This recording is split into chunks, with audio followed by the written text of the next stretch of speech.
Alright, now I'm going to show you how to make some colored icings. We're going to take some of the thick icing we made a minute ago, the thick frosting we made. Just put a little bit. This is going to be some of our, we're going to use for our detail work. Seeing as how it's Christmas stuff, figure we'd do red and green. It's a little bit there, got some on my finger. Get rid of that.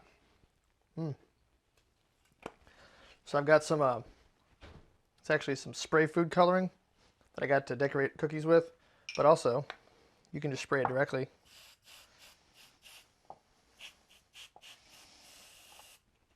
You gotta shake it up really well though.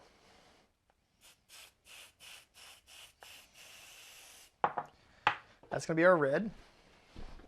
And you can use regular food coloring too, it's just that I happen to have this lying around. So all this is aerosol food coloring.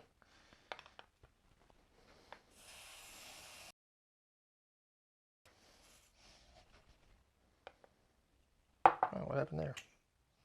Uh-oh. All right. So you just take, once again, the trusty fork and stir that in. And you'll end up with a nice, well, in this case, pink. Not sure why that happened.